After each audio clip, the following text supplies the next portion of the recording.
are you all doing? Welcome, folks. Welcome back to another episode of Inside Sales. Don't you love saying that every single week? And I know we've talked about this before, but it just makes me excited. I'm not making this up. I got a message from today's guest. And for the first time ever in my life, we reached out to him and said, hey, dude, you want to join us on the show? We'd love to have you.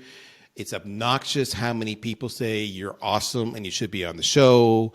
And he sends me back not a message, not an email, not a LinkedIn DM, not a Twitter. He sends me back this voice message on LinkedIn, and he nails the emphasis on the right syllables on the show. And I'm like, nobody's ever done that before. Not a single guest in the history of the show has ever done that before. This guy's going to be fire. So I'm pretty pumped. We're going to introduce you to him shortly. But I want to talk a little bit about, it's one of the things I see over and over again. So you all know the story. They thought they would be funny and give me the CRO title a few quarters back. I've been doing the gig. I've been training the crew. I've been training you. Every single one of you listening, right? My whole posse. I've given them more resources than you can shake a stick at. I've brought in the experts. I've brought in like world-class sales trainers, whether it be on the phone or on social. I've brought them in how to use the right language. I've got them the right tools. I got them Chorus for conversational intelligence. We got Seismic for sales enablement. We got VanillaSoft. We got HubSpot. We got Salesforce.com. I mean, we got the world's most kick-ass stack. You got Navigator. You can social sell your ass off. That's what's going on. These people, they have nothing to complain about. And they'll be the first one to tell you that. Yet despite all this, this is what I encounter all the time. And just full disclosure, I am so guilty of this myself. What I see is we'll do pipeline reviews. And it's the best thing over and over again. I'm like, okay, so you think this one's got like a 90% chance or an 80% chance of, going? We're at the proposal stage. All right, and I ask the question everybody should be ready to answer. Whenever your boss comes and asks you this question, if you're not prepared, you shouldn't be in sales. The question's going to be, where are we going to get surprised? Who did we not talk to? Who's going to object? Are we ready? What's the competition going to do? Before we do all this, we put our chips on the table and we say, here's our proposal, here's the price, here's the terms. What's going to stop this deal? And every freaking single time, it's like you don't want to admit that you don't know the answer. You say, nobody. It's good. I got this covered. I've talked to everybody. And I'm like, you've talked to the economic decision, the economic guy? Yep, talk to the economic person. You talk to the champion? Yep, talk to the champion. All right. What's the pain we're covering off? This is the pain. What's the cost of not making a decision at all? This is the cost. All right. Do they know that? Has that been communicated? That's been communicated. Okay, have we got an ROI we can demonstrably stick ourselves to? Have we baselined the situation so we can show progression as we roll it out? Yeah, we got it all. Great. What should I expect for timing? It's all this. Awesome. Cool. So we're good? We're good. Sound familiar? Ring a bell at all? Have you been there? It should feel really close. Because then what happens, lo and behold, is you come back to me. My rep comes back to me and it says, well, Darryl, small little problem. It seems there's this other unknown person who has an opinion. And they don't like our colors of blue and yellow. They're big fans of red and green. Who the hell knows? And because of that, they're digging in. And they want to bring in the competition because one more time, because they already think this is going to go on. And I say to them, did we not talk about this? Yeah, we talked about this. Did you not ask? I asked, did you not have them all in the room? I had them all in the room. Did you read the room? Well, what do you mean? I'm like, did you read the room? Did you look for those little tells, those little unquantified statements, the body language, the looks, whatever it might be? Did you see it was copied on the emails? Did you explicitly ask every single person what's going on? Or instead, did you just have happy ears?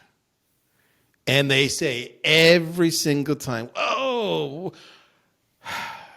yeah, maybe I had happy years.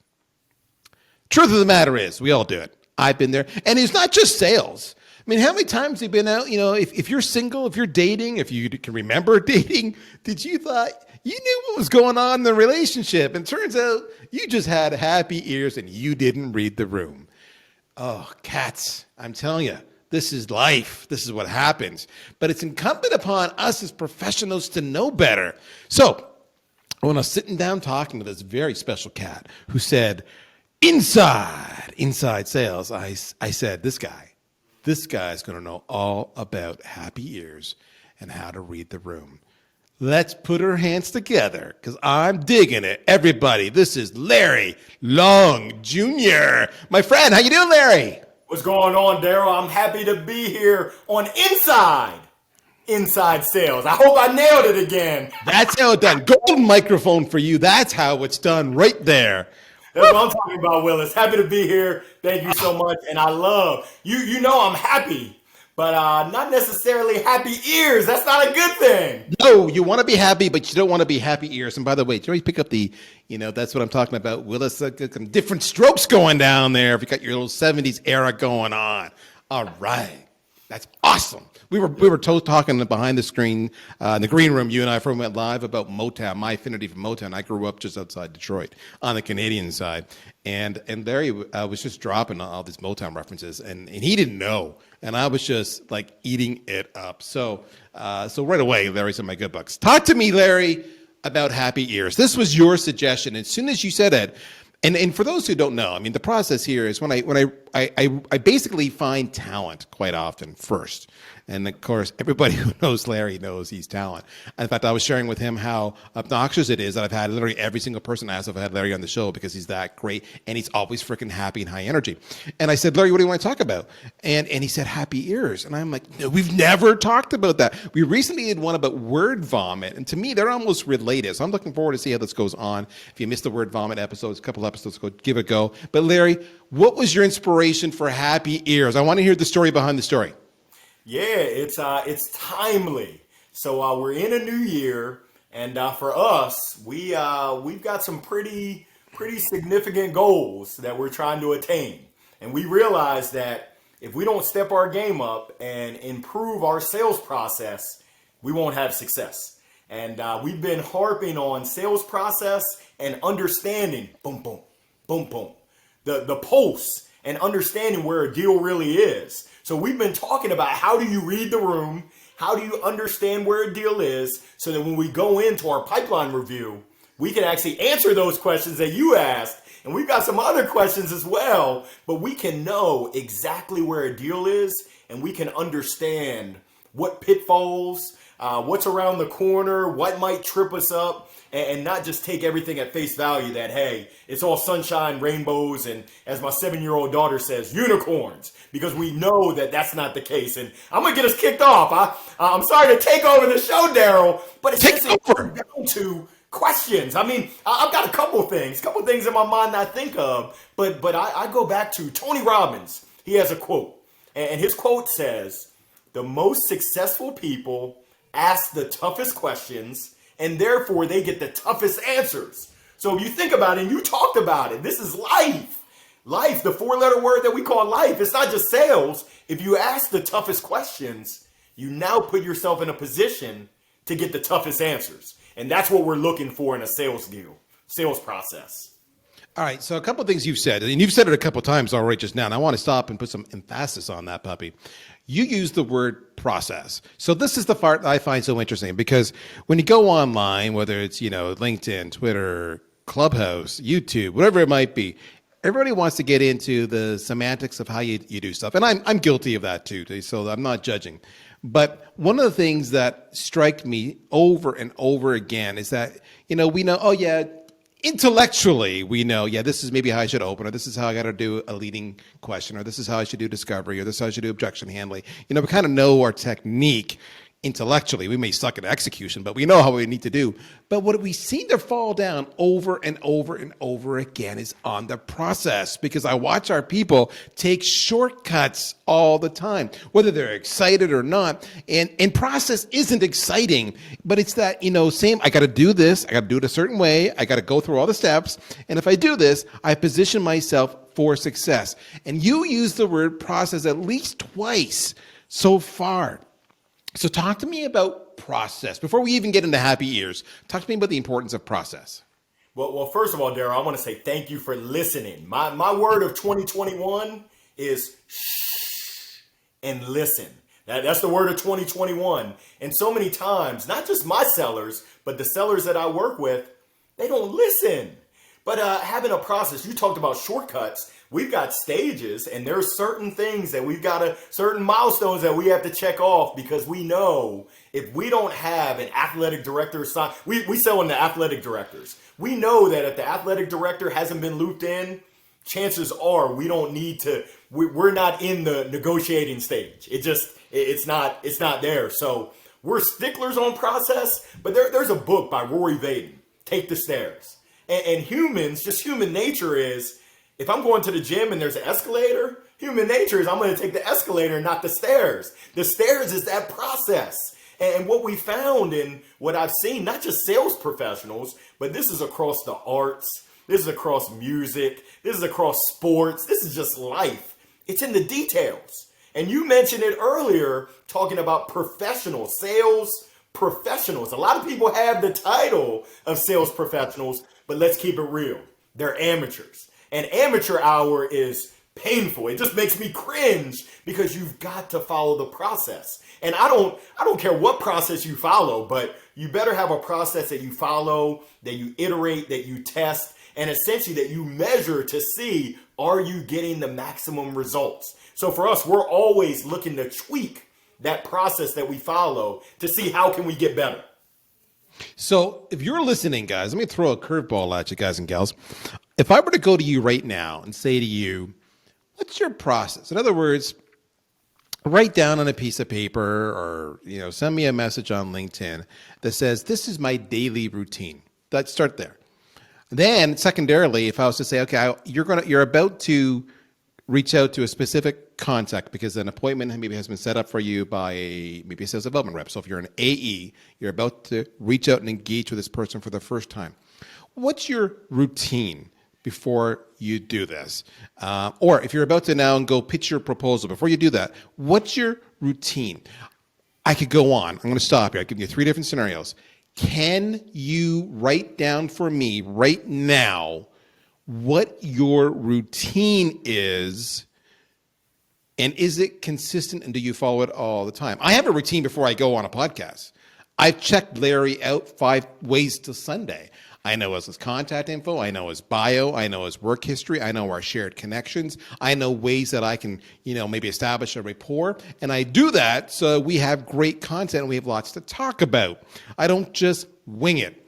If you can't tell me what your process is, if you don't have that ability in you, then you have no process and you're gonna fail. And the worst part is, I love that Larry said that's his word of the year, because that's the simplest thing to fix. You don't need to learn how to overcome your fear of cold calling. You don't need to figure out the difference between a fleet versus a tweet versus, what the hell is Clubhouse? Just a process. So do that. That's step number 1. Now I want to bring it back to the whole happy ears and that whole process. You've said a couple things there. You talked about questions. I've talked about questions. You've talked about questions. Talk to me about the role and the relevance of questions. You talked about hard questions, getting hard answers. Why are hard questions important? I want to know. I'm asking you questions about all things questions, and why should I care about questions? What's the answer, my friend? I love it. And you touched on one of my top 2 fire questions. I'll give you, if you don't take anything away from this, if you're ever in a crunch and you need a question, walk me through your process, ... And then shh and listen. And that can be anything. Walk me through your process of your morning routine. Walk me through your process of how you prepare your team for success. And then if you listen, you're going to pick up on a lot of things. And from there, you can double click, you can triple click to dig in even deeper. The next one is what's holding you back? ... So for all the listeners out there, I'm going to ask, what's holding you back from having a tight sales process? What's holding you back from improving your sales process to get you to those goals that you want to get to?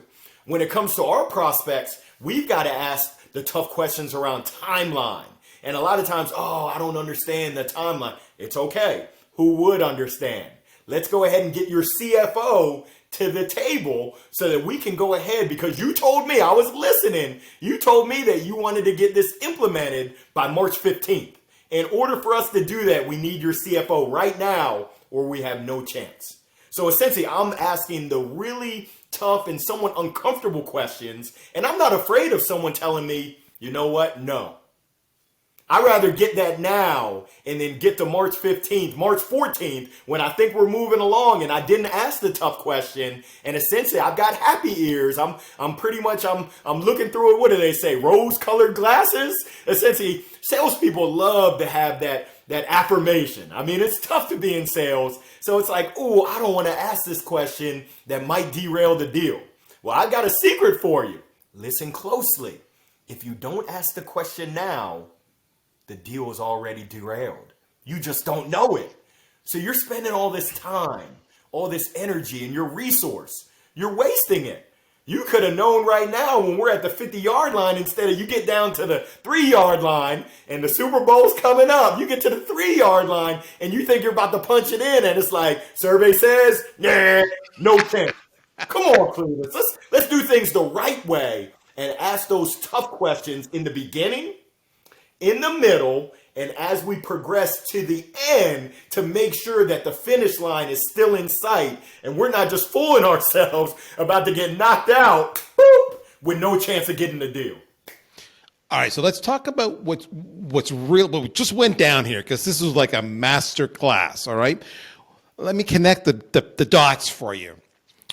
We talked about happy ears, and Larry went right into it about, tell me about what your process is. Tell me what your process is. And then he followed up with, what's holding you back? All right, why did he do that? Why don't you do that? Well, you don't do that because it's more comfortable having happy ears. If I don't have the confidence, I don't have the comfort level to ask that really awkward, uncomfortable question. So for example, he said, tell me what's your process. I could rephrase it. Same premise.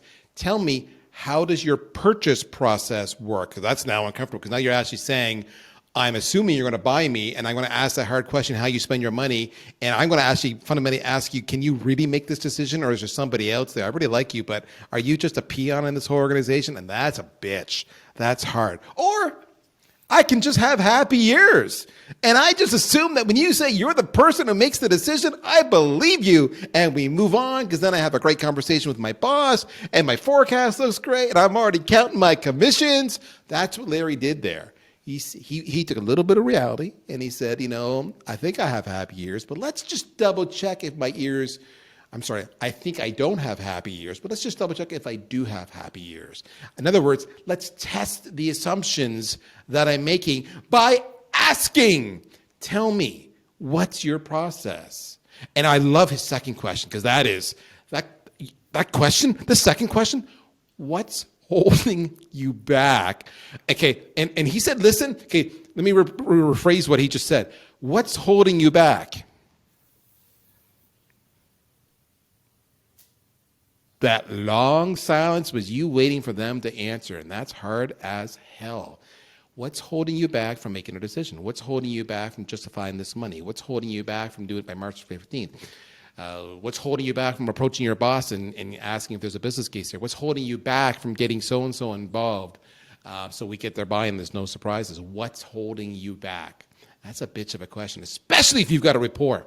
So for me, you hear people say why all the time. Why is part of discovery. I've shared an acronym that it's not mine. I picked up elsewhere called TED. TED is the old about tell me about. It's explain to me, and it's describe. So it totally applies to what Larry just said, tell me about your process. Explain to me what's holding you back. Describe to me what the next steps might be. TED, nice and easy to remember. That way you're not stuck in the why all the time.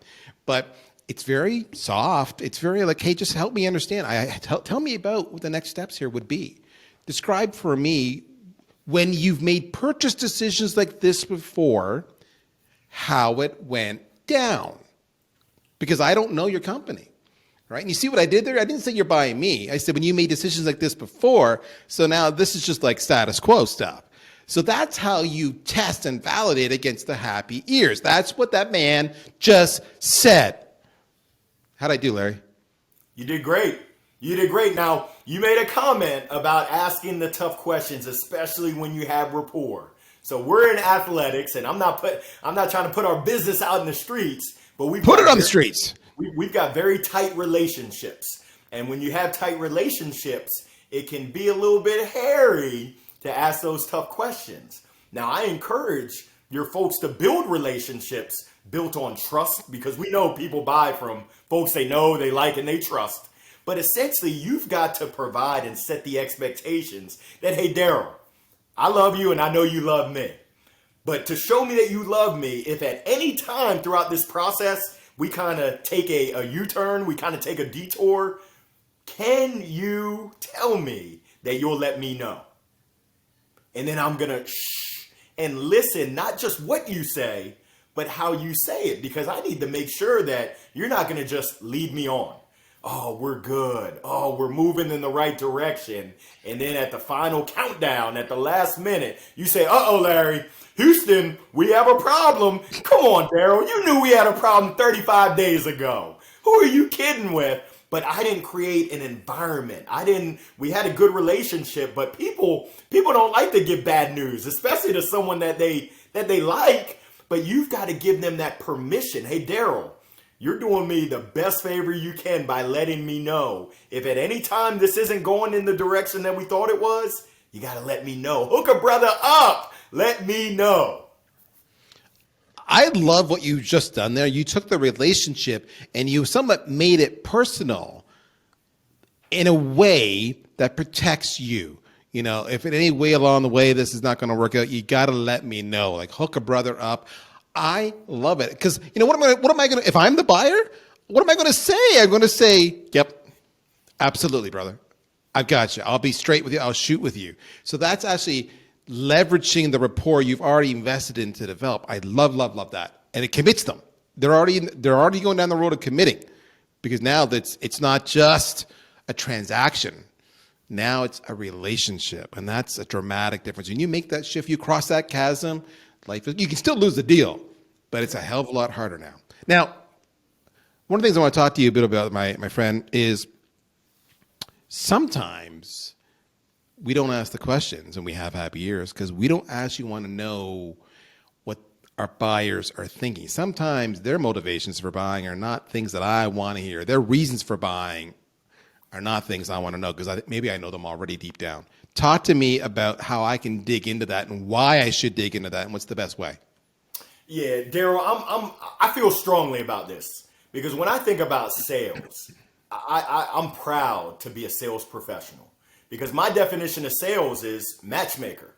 We're matching our product, our service, our thoughts, and or ideas with someone else's real needs, their wants, their desires, their challenges, their hopes, their dreams, their aspirations.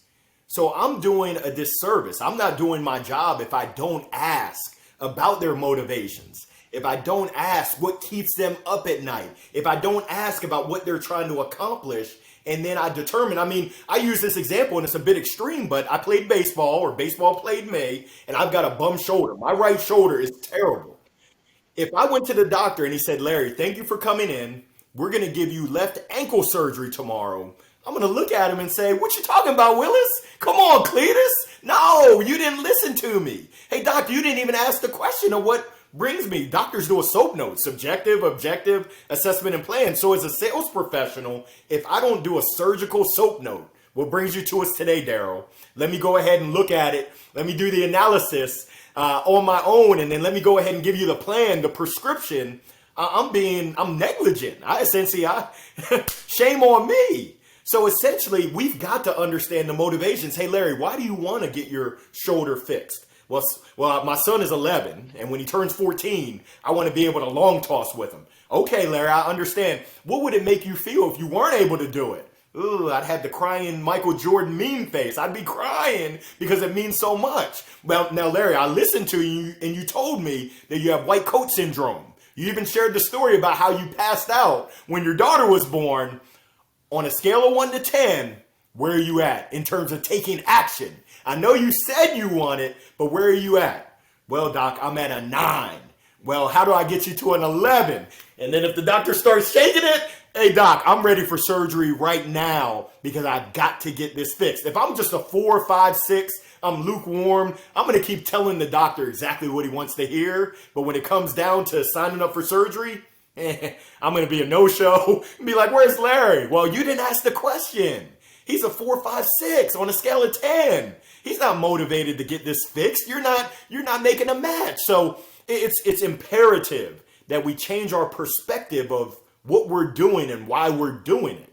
If we're not doing it to serve others and we're not doing it to understand others' motivations, I hate to say it, but it's time for you to get out and find a new career. If you're a true sales professional, you're going to take pride in understanding and really getting on the other side of the table of your prospects and your clients to help solve their needs, their wants, their hopes, their dreams, their aspirations. Come on now, holla if you hear me. I'm going to have to drop the mic on you, Darryl.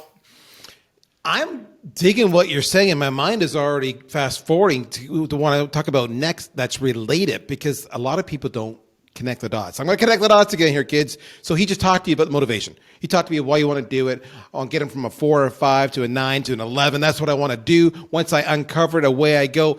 But let's understand one thing here. The reason you ask the questions, the reason you read the room is that you understand the cast of characters, the buying committee. So in other words, that one individual you're talking to, that's why they want to do it. Okay, great. I understand why you want to do it. But do not assume that motivation of that one buyer is a shared motivation amongst all the people who influence the deal, right? So you got your user, the champion, and they're loving it because their life is hell. They have too many clicks, too many hours lost, their productivity sucks. You're going to make their life better. Salesperson loves the deal because it's going to actually help them close more deals. And the CFO likes the deal because it's actually going to save money. You know, all different motivations.